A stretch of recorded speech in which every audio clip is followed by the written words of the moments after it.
বাংলার ঐতিহাসিক রাজধানী সোনারগাঁওয়ে 34তম মাসব্যাপী লোকজ উৎসব ও কারুশিল্প মেলা 2025 উপলক্ষে গণমাধ্যম কর্মীদের সঙ্গে মতবিনিময় সভা অনুষ্ঠিত হয়েছে। বিস্তারিত দেখুন নূর নবীর প্রতিবেদনে। বুধবার 15 জানুয়ারি সকালে বাংলাদেশ লোক ও কারুশিল্প ফাউন্ডেশনের লাইব্রেরি ভবনে আয়োজিত সভায় সভাপতিত্ব করেন ফাউন্ডেশনের পরিচালক কাজী মাহবুবুল আলম।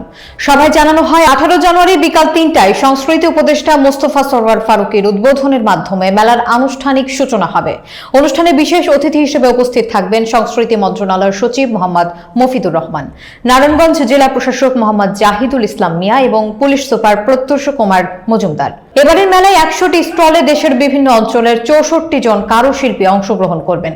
মাসব্যাপী মেলায় বাউল গান, কবি গান, গ্রামীণ মেলা, পিঠা প্রদর্শনী, লাঠি খেলা, ঘুড়ি ওড়ানো সহ নানা লোকজ সংস্কৃতির পরিবেশনা থাকবে।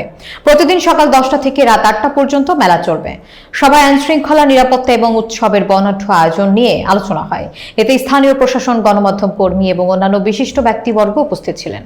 2025-এর 18 জানুয়ারি থেকে 2025-এর 16 ফেব্রুয়ারি পর্যন্ত এক মাসব্যাপী বাংলাদেশ লোক কারুশিল্প ফাউন্ডেশনের লোকজ উৎসব অনুষ্ঠিত হতে যাচ্ছে।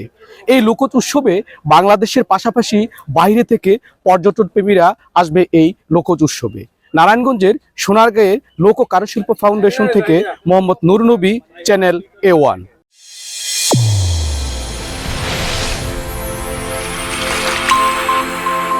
চ্যানেল A1, হৃদয়ের স্পন্দন।